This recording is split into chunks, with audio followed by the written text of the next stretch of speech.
شروع اللہ کا نام لے کر جو بڑا مہربان نہایت رحم والا ہے۔ یاسین، حکمت بھرے قرآن کی قسم، تم یقیناً پیغمبروں میں سے ہو، بالکل سیدھے راستے پر۔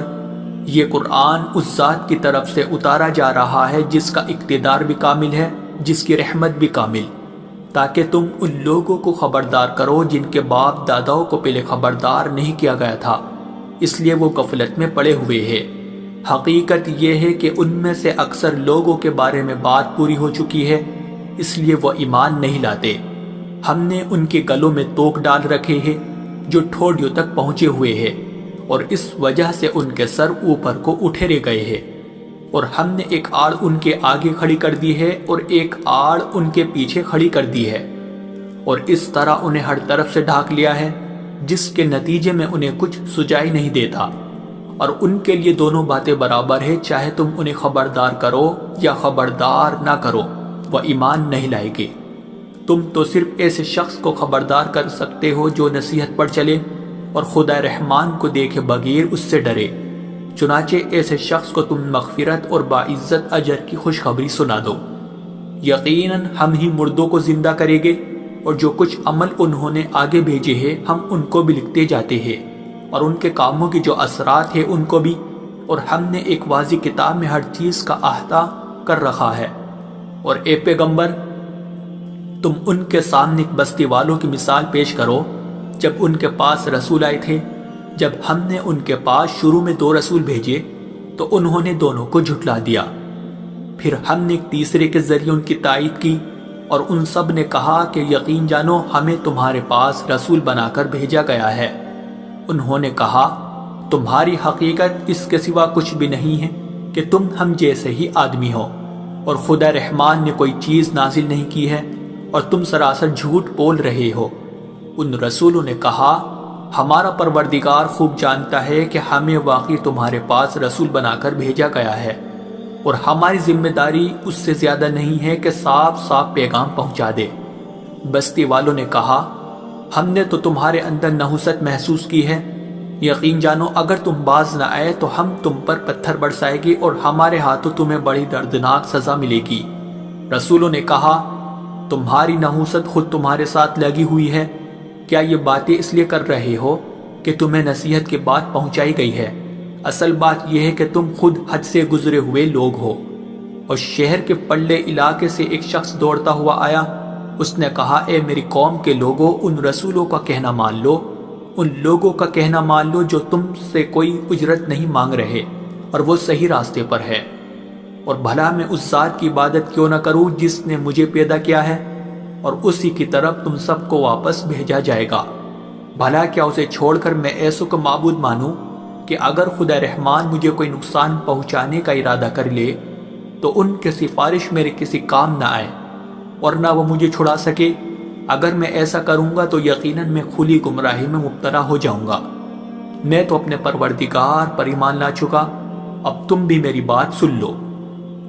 آخر کار بستی والوں نے اسے قتل کر دیا، اور اللہ کی طرف سے اس سے کہا گیا کہ جنت میں داخل ہو جاؤ۔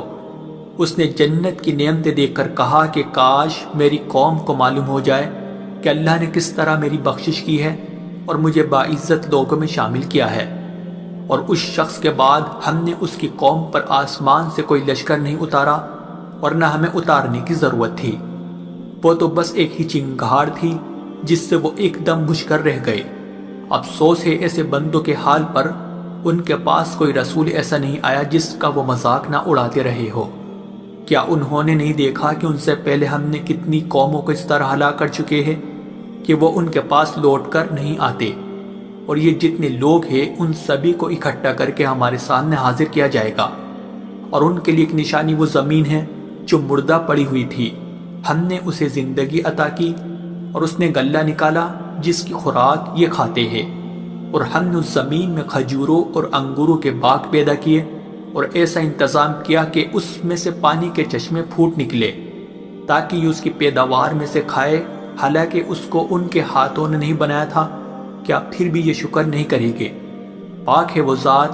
جس نے ہر چیز کے جوڑے جوڑے پیدا کیے ہیں، اس پیداوار کے بھی جو زمین اگاتی ہے اور خود ان انسانوں کے بھی اور ان چیزوں کی بھی جنہیں یہ لوگ ابھی جانتے تک نہیں ہیں، اور ان کے لیے ایک اور نشانی رات ہے، ہم اس پر سے دن کا چھلکا اتار لیتے ہیں تو وہ یکایک اندھیرے میں رہ جاتے ہیں اور سورج اپنے ٹھکانے کی طرف چلا جا رہا ہے۔ یہ سب اس ذات کا مقرر کیا ہوا نظام ہے جس کا اقتدار بھی کامل ہے، جس کا علم بھی کامل، اور چاند ہے کہ ہم نے اس کی منزل تاب تول کر مقرر کر دی ہے، یہاں تک کہ وہ جب ان منزلوں کے دورے سے لوٹ کر آتا ہے تو کھجور کی پرانی ٹہنی کی طرح پتلا ہو کر رہ جاتا ہے۔ نہ تو سورج کی مجال ہے کہ وہ چاند کو جا پکڑے اور نہ رات دن سے آگے نکل سکتی ہے، اور یہ سب اپنے اپنے مدار، اور ان کے لیے ایک اور نشان یہ ہے کہ ہم نے ان کی اولاد کو بھری ہوئی کشتی میں سوار کیا، اور ہم نے ان کے لیے اسی جیسی اور چیزیں بھی پیدا کی جن پر یہ سواری کرتے ہیں، اور اگر ہم چاہیں تو انہیں غرق کر ڈالے، جس کے بعد نہ تو کوئی ان کی فریاد کو پہنچے اور نہ ان کی جان بچائی جا سکے۔ لیکن یہ سب ہماری طرف سے ایک رحمت ہے اور ایک معین وقت تک زندگی کا مزہ اٹھانے کا موقع ہے جو انہیں دیا جا رہا ہے۔ اور جب ان سے کہا جاتا ہے کہ بچو اس عذاب سے جو تمہارے سامنے ہے اور جو تمہارے مرنے کے بعد آئے گا تاکہ تم پر رحم کیا جائے، تو وہ ذرا کان نہیں دھرتے، اور ان کے پروردگار کی نشانیوں میں سے کوئی نشانی ایسی نہیں آتی جس سے وہ منہ نہ موڑ لیتے ہو۔ اور جب ان سے کہا جاتا ہے کہ اللہ نے تمہیں جو رزق دیا ہے اس میں سے غریبوں پر بھی خرچ کرو، تو یہ کافر لوگ مسلمانوں سے کہتے ہیں کہ کیا ہم ان لوگوں کو کھانا کھلائے جنہیں اگر اللہ چاہتا تو خود کھلا دیتا؟ مسلمانوں، تمہاری حقیقت اس کے سوا کچھ بھی نہیں کہ تم کھلی گمراہی میں پڑے ہوئے ہو، اور کہتے ہیں کہ یہ قیامت کا وعدہ کب پورا ہوگا؟ مسلمانوں بتاؤ اگر تم سچے ہو۔ دراصل یہ لوگ بس ایک چنگاڑ کا انتظار کر رہے ہیں جو ان کی حجت بازی کے عین درمیان انہیں آ پکڑے گی، پھر نہ یہ کوئی وصیت کر سکے گے اور نہ اپنے گھر والوں کے پاس لوٹ کر جا سکے گے، اور سور پھونکا جائے گا تو یکایک اپنی قبروں سے نکل کر اپنے پروردگار کی طرف تیزی سے روانہ ہو جائے گے، کہے گے کہ ہائے ہماری کم بختی، ہمیں کس نے ہمارے مرکز سے اٹھا کھڑا کیا ہے؟ جواب ملے گا کہ یہ وہی چیز ہے جس کا خدا رحمان نے وعدہ کیا تھا اور پیغمبروں نے سچی بات کہی تھی، اور کچھ نہیں، بس ایک زور کی آواز ہوگی جس کے بعد یہ سب کے سب ہمارے سامنے حاضر کر دیے جائیں گے۔ چنانچہ اس دن کسی شخص پر کوئی ظلم نہیں ہوگا اور تمہیں کسی اور چیز کا نہیں، بلکہ انہی کاموں کا بدلہ ملے گا جو تم کیا کرتے تھے۔ جنت والے لوگ اس دن یقیناً اپنی مشغلے میں مگن ہوگے، اور وہ ان کی بیویاں گھنے سایوں میں آرام دانشتوں پر ٹیک لگائے ہوئے ہوگے۔ وہاں ان کے لیے میوے ہوگے اور انہیں ہر وہ چیز ملے گی جو وہ منگوائے گے۔ رحمت والے پروردگار کی طرف سے انہیں سلام کہا جائے گا، اور کافروں سے کہا جائے گا کہ اے مجرموں، آج تم مومنوں سے الگ ہو جاؤ۔ اے آدم کے بیٹو، کیا میں نے تمہیں یہ تاکید نہیں کر دی تھی کہ تم شیطان کی عبادت نہ کرنا، وہ تمہارا کھلا دشمن ہے، اور یہ کہ تم میری عبادت کرنا، یہی سیدھا راستہ ہے۔ اور حقیقت یہ ہے کہ شیطان نے تم میں سے ایک بڑی خلقت کو گمراہ کر ڈالا، تو کیا تم سمجھتے نہیں تھے؟ یہ ہے وہ جہنم جس سے تمہیں ڈرایا جاتا تھا، آج اس میں داخل ہو جاؤ کیونکہ تم کفر کیا کرتے تھے۔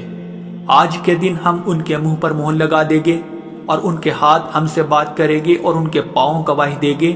کہ وہ کیا کمائی کیا کرتے تھے۔ اور اگر ہم چاہیں تو یہی دنیا میں ان کی آنکھیں مل یا میٹ کر دیں، پھر یہ راستے کی تلاش میں بھاگے پھرے،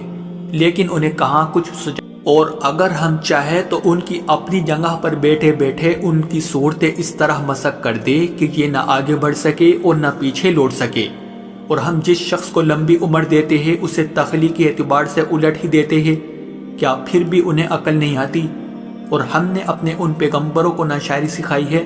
اور نہ وہ ان کے شایان شان ہیں، یہ تو بس ایک نصیحت کی بات ہے، اور ایسا قرآن جو حقیقت کو کھول کھول کر بیان کرتا ہے تاکہ ہر اس شخص کو خبردار کرے جو زندہ ہو، اور تاکہ کفر کرنے والوں پر حجت پوری ہو جائے۔ اور کیا انہوں نے یہ نہیں دیکھا کہ ہم نے اپنے ہاتھوں کی بنائی ہوئی چیزوں میں سے ان کے لیے موشی پیدا کیے، اور یہ ان کے مالک بنے ہوئے ہیں، اور ہم نے ان موشیوں کو ان کے قابو میں دے دیا ہے، چنانچہ ان میں سے کچھ وہ ہے جو ان کی سواری بنے ہوئے ہیں، اور کچھ وہ ہے جنہیں یہ کھاتے ہیں۔ نیز ان کو ان موشیوں سے اور بھی فائدہ حاصل ہوتے ہیں اور پینے کی چیزیں ملتی ہے، کیا پھر بھی یہ شکر نہیں بجا لائے گے؟ اور انہوں نے اللہ کو چھوڑ کر اس امید پر دوسرے خدا بنا رکھے ہیں کہ انہیں ان سے مدد ملے، حالانکہ ان میں یہ طاقت ہی نہیں ہے کہ ان کی مدد کر سکے، بلکہ وہ ان کے لیے ایک ایسا مخالف لشکر بنے گے جسے قیامت میں ان کے سامنے حاضر کر لیا جائے گا۔ غرض اے پیغمبر، ان کی باتیں تمہیں رنجیدہ نہ کریں۔ یقین جانو ہمیں سب معلوم ہے کہ یہ کیا کچھ چھپاتے اور کیا کچھ ظاہر کرتے ہیں۔ اور کیا انسان نے یہ نہیں دیکھا کہ ہم نے اسے نطفے سے پیدا کیا تھا، پھر اچانک وہ کھلم کھلا جھگڑا کرنے والا بن گیا۔ ہمارے بارے میں تو وہ باتیں بناتا ہے اور خود اپنی پیدائش کو بھلا بیٹھا ہے، کہتا ہے کہ ان ہڈیوں کو کون زندگی دے گا جب کہ وہ گل چکی ہوگی۔ کہہ دو کہ ان کو وہی زندگی دے گا جس نے انہیں پہلی بار پیدا کیا تھا، اور وہ پیدا کرنے کا ہر کام جانتا ہے۔ وہی ہے جس نے تمہارے لیے سرسبز درخت سے آگ پیدا کر دی ہے، پھر تم ذرا سی دیر میں اس سے سلگانے کا کام لیتے ہو۔ بھلا جس ذات نے آسمانوں اور زمین کو پیدا کیا ہے، کیا وہ اس بات پر قادر نہیں ہے کہ ان جیسوں کو دوبارہ پیدا کر سکے؟ کیوں نہیں، جبکہ وہ سب کچھ پیدا کرنے کی پوری مہرت رکھتا ہے۔ اس کا معاملہ تو یہ ہے کہ جب وہ کسی چیز کا ارادہ کر لے تو صرف اتنا کہتا ہے کہ ہو جا، بس وہ ہو جاتی ہے۔ غرض پاک ہے وہ ذات جس کے ہاتھ میں ہر چیز کی حکومت ہے، اور اسی کی طرف تم سب کو آخر کار لے جایا جائے۔